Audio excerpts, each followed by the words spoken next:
Assalamualaikum warahmatullahi wabarakatuh. Alhamdulillah wassalatu wassalam ala rasulillah amma ba'du. Anak-anakku sekalian yang kucintai dan kusayangi karena Allah subhanahu wa ta'ala, alhamdulillah kita berjumpa kembali di hari Senin ini, tanggal 16 Maret 2020. Silakan anak-anak dibuka pelajaran akidahnya, buku akidahnya di halaman 89, pelajaran tentang surga. Bapak akan menjelaskan tentang surga. Bismillahirrahmanirrahim. Surga yaitu adalah tempat yang Allah sediakan untuk hamba-hambanya yang bertakwa. Mereka terdiri dari para nabi, orang-orang yang jujur, para syuhada, yaitu orang yang mati syahid berperang di jalan Allah, dan begitu juga hamba-hamba yang soleh. Surga sebagaimana Allah katakan, uiddat lil muttaqin, yaitu yang telah disediakan untuk orang-orang yang bertakwa. Allah telah menciptakan surga, dan surga saat ini telah ada, sebagaimana yang Bapak jelaskan di ayat yang tadi yang Bapak bacakan. Kemudian surga juga sebagai tempat balasan bagi perbuatan amal soleh kita di dunia, dan kaum mukminin akan kekal di dalam surga selama-lamanya. Di sana mendapatkan kenikmatan, kesenangan seperti makan, minum, pakaian, dan lain sebagainya. Sebagaimana Allah Subhanahu wa taala telah berfirman, "Wa may yuti'illaha wa rasulahu yudkhilhu jannatin tajri min tahtihal anhar khalidina fiha wa dzalikal fawzul 'azim." Yang Allah Subhanahu wa taala firmankan, dan barang siapa yang bertakwa kepada Allah dan Rasul-Nya, maka dia akan dimasukkan ke dalam surga yang mengalir di bawahnya sungai-sungai. Mereka kekal di dalamnya, dan itulah kesenangan yang besar. Di sini Allah jadikan syarat orang yang akan memasuki surga, yaitu yang pertama adalah mereka orang-orang yang takwa kepada Allah, yaitu maksudnya mereka yang menjalankan perintah Allah dan menjauhi larangan Allah Subhanahu wa taala. Perintah Allah yang terbesar adalah kita mentauhidkannya. Sebagaimana Allah perintahkan kepada kita, "Ubudullah wa la tusyriku bihi syai'a." Sembahlah Allah saja dan jangan kau persekutukan dengan suatu apapun. Kemudian kita juga diperintah untuk mentaati Rasulullah SAW. Maka sungguhnya taat kepada Rasul juga termasuk taat kepada Allah Subhanahu wa taala. Sebagaimana Allah berfirman, "Wa may yuti'illah wa man atallah faqad wa man ata Rasul faqad ata Allah." Yaitu barang siapa yang telah taat kepada Rasul, maka sungguhnya ia telah taat kepada Allah. Kemudian Rasul kita SAW juga pernah bersabda dalam hadisnya, "Kullu ummati yadkhulunal jannah." Semua umatku pasti masuk surga. Umat Muhammad SAW adalah kita, umat Islam. Insya Allah akan Allah masukkan ke dalam surga, tapi dengan syarat yang telah Rasulullah SAW jelaskan di sabdanya yang berikutnya, yaitu apa kata Rasulullah SAW? "Kullu ummati yadkhulunal jannah illa man aba." Semua umatku akan masuk surga kecuali yang enggan. Lalu sahabat bertanya, siapa wahai Rasulullah SAW yang enggan itu? Yaitu man atani dakhalal jannah wa man asani dakhalan nar. Sungguhnya yang taat kepadaku dia akan masuk surga, yang bermaksiat kepadaku dia itulah yang enggan. Maka anak-anakku yang kucintai dan kusayangi karena Allah Subhanahu wa taala, di antara ketaatan kepada Rasul sallallahu alaihi wasallam adalah kita menjalankan sunnah-sunnahnya. dan kita menjauhi perbuatan yang tidak pernah diajarkan oleh Rasulullah SAW. Allah berfirman, "Wa ma atakumur rasul fakhuzu wa ma nahakum anhu fantahu." Apa yang Rasulullah SAW berikan atau ajarkan kepada kita, maka kita ambillah. Dan apa saja yang Rasulullah SAW larang kepada kita, maka hendaklah kita jauhkan. Itulah diantara syarat agar kita masuk surga, yaitu bertakwa kepada Allah dan kepada Rasulnya Shallallahu Alaihi Wasallam. Nah, kemudian salah satu ciptaan Allah yang wajib kita imani keberadaannya adalah surga. Ini menjadi tempat yang abadi untuk membalas hamba-hamba yang bertakwa. Kemudian orang yang pertama kali masuk surga yaitu adalah Nabi kita Muhammad SAW. Tidaklah surga itu dibuka kecuali untuk beliau Sallallahu Alaihi Wasallam, sebagaimana sabda beliau, "Ana awwalu may yaqra'u babal jannah," yang artinya aku adalah orang pertama yang mengetuk pintu surga. Dan surga hanya diizinkan oleh Allah SWT dibuka untuk Rasulullah SAW. Yang pertama kali memasukinya adalah Rasulullah SAW. Kemudian di antara umat yang mendapat kemuliaan masuki surga setelah Nabi Muhammad SAW adalah Abu Bakar, kemudian Umar, Utsman, dan Ali radhiyallahu anhum jami'an. Kemudian kita masuk pembahasan pintu-pintu surga. Di surga terdapat 8 pintu. Penghuninya akan masuk dari pintu-pintu tersebut sesuai dengan amalan yang mereka kerjakan. Ada di antara mereka yang memasuki pintu surga yang bernama Royan, yaitu pintu puasa yang dimasuki hanya untuk orang-orang yang selalu senantiasa melaksanakan amalan-amalan puasa, seperti amalan puasa yang wajib ataupun puasa-puasa yang sunnah. Mereka rajin berpuasa. Begitu juga ada pintu surga yang dimasuki oleh orang-orang yang rajin bersedekah, begitu juga rajin sholat dan lain sebagainya. Surga memiliki 8 pintu. Kemudian ada pun tingkatan surga. Surga memiliki 100 tingkatan. 100 tingkatan yang satu tingkatannya itu jaraknya antara langit dan bumi. Sungguh jauh sekali, Masya Allah. Dan orang yang ada di atas, tingkatan yang di atas bisa melihat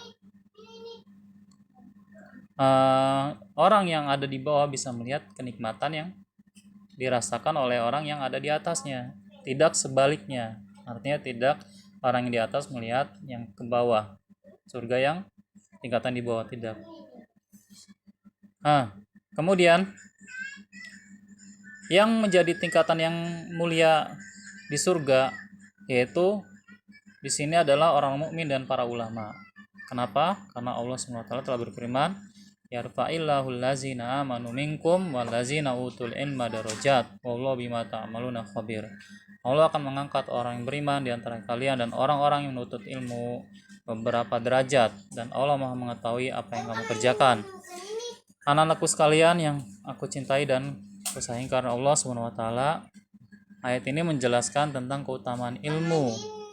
Maka hendaklah kalian belajar dengan sungguh-sungguh, karena dengan ilmu Allah akan mengangkat derajat kita menjadi derajat yang mulia, yang tinggi di surga kelak insyaallah ta'ala, jika kita mengamalkan ilmu yang telah kita pelajari dengan syaratnya seperti itu. Karena dengan ilmu kita akan mengetahui apa-apa yang Allah perintahkan, dan begitu juga apa-apa Allah yang larang, apa-apa yang Allah larang. Kalau kita tidak menuntut ilmu, kita tidak akan mengetahui jalan ke surga. Sebagaimana Rasul kita SAW telah bersabda, "Man salaka tariqan yaltamisu fihi ilman sahalallahu lahu bihi tariqan ilal jannah." Barang siapa yang menempuh suatu jalan untuk menggapai ilmu, maka Allah akan memudahkan jalannya ke surga. Di antara nama-nama surga dan tingkatannya adalah Aden, Aliyah, Darussalam, Darul Muttaqin, Firdaus, Husna, Ilin, Khuld, Ma'wa, dan Naim. Dan surga tertinggi adalah surga Firdaus. Maka ketika kita berdoa, maka mintalah kepada Allah surga Firdaus, sebagaimana sabda Rasulullah SAW, iza sa'alta fas'alillah jannata firdausil a'la. Jika engkau mohon, maka mohonlah kepada Allah surga Firdaus yang tinggi. Maka kita sudah izin berdoa, minta kepada Allah surga Firdaus, dan semoga kita dimasukkan ke dalam surganya. Amin, amin ya rabbal alamin. Dan dalam surga pun terdapat makanan dan minuman yang sangat lezat. Di sini akan kita bahas tentang makanan dan minuman penghuni surga. Di sana terdapat buah-buahan yang tidak sama dengan buah-buahan yang ada di dunia, walaupun namanya mungkin sama. Seperti di sana ada delima, kemudian ada juga buah anggur, ada buah pisang, dan lain sebagainya. Sama namanya, tapi hakikatnya berbeda. Anggur di dunia tidak sama dengan anggur yang ada di surga. Begitu juga pisang di dunia tidak sama dengan pisang yang ada di surga. Tentu lebih nikmat yang di surga. Lalu kemudian apabila manusia akan buang air setelah makan dan minum, maka di surga tidak akan terjadi. Mereka tidak membuang hajat, tidak membuang kotoran pun, tidak membuang hajat. Bahkan keringat pun tidak. Tapi keringatnya menjadi minyak yang sangat harum. Masya Allah. Kemudian anak-anakku yang kucintai karena Allah SWT, di antara makanan dan minuman surga adalah minuman dari sungai-sungai yang mengalir susu, madu, dan khamar. Masya Allah, di sini sebutkan khamar ya. Tentu berbeda. Khamar di dunia, sebagaimana Bapak sebutkan baru yang tadi, yang sebelum ini, khamar di dunia dengan khamar yang di surga itu berbeda. Nama boleh sama, tetapi hakikatnya berbeda. Adapun khamar yang di dunia mungkin memabukkan, tapi yang di surga tidak.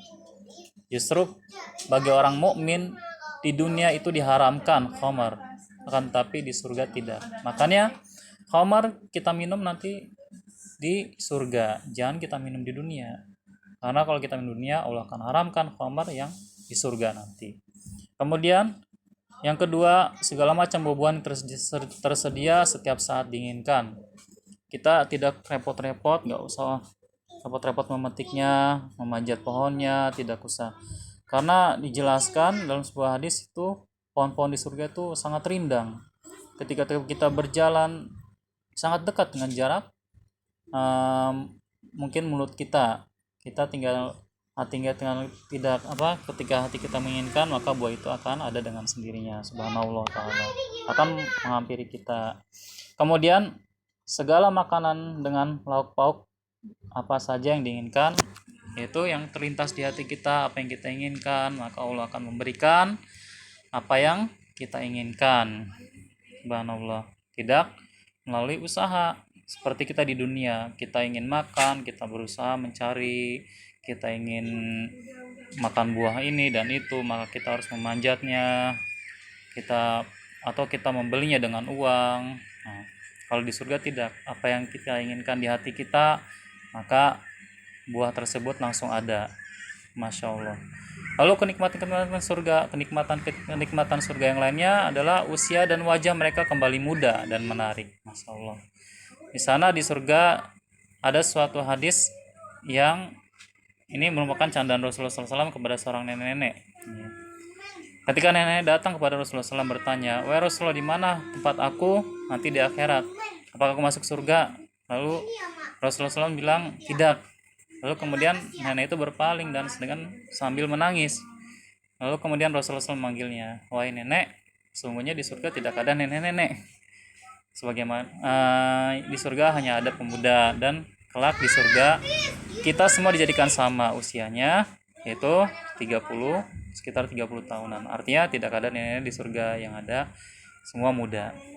Artinya bisa jadi yang nenek tadi muda di surga. Kemudian yang kedua, mereka tinggal di istana-istana yang terbuat dari emas yang dilapisi dengan intan dan permata. Masya Allah. Kemudian mereka duduk di atas permadani-permadani dan berpakaian dengan pakaian yang terbuat dari sutra. sutra di dunia diharamkan bagi laki-laki dan bagi wanita diperbolehkan. Tapi kalau di surga kita boleh memakainya, karena apa yang di dunia itu dilarang, di surga tidak dilarang bagi kita, sebagaimana yang Papa jelaskan tadi tentang Khamar.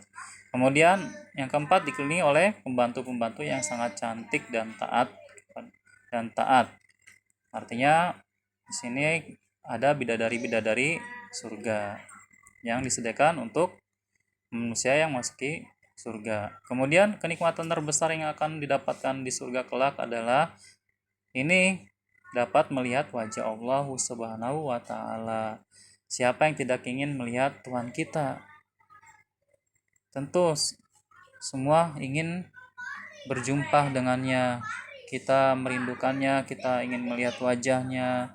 Maka ketika Allah SWT bertanya kepada penghuni surga, "Wahai hamba-hambaku, tidakkah cukup yang aku berikan kepada kalian? Apa yang akan kalian minta lagi?" Nah, kemudian para penghuni surga, "Wahai Rabbku, aku sudah mendapatkan semua yang aku inginkan, apalagi?" Lalu Allah kemudian menyingkap tabirnya. Lalu Allah SWT membuka tabir lalu memperlihatkan wajahnya yang mulia. Insya Allah di sana kita bisa melihat Allah SWT tanpa berdesak-desakan, sebagaimana kita melihat rembulan di malam hari atau matahari di tengah bolong. Artinya tidak berdesak-desakan, kita melihat ke atas, matahari terang, sinar benderang, jelas, sangat jelas sekali kita melihat wajah Allah Subhanahu wa taala. Nah, anak-anakku yang kucintai dan ku sayangkan Allah Subhanahu wa taala, sebagaimana kita akan melihat wajah Allah Subhanahu wa taala, sebagaimana Allah yang berfirman kepada hambanya Muhammad SAW yang tercatat di dalam Al-Quran. Itu Allah berfirman, wujuhu yawma izin nadira ila rabbiha nadhira. Itu terdapat di surat Al-Qiyamah. Itu pada hari itu wajah-wajah orang mukmin berseri-seri.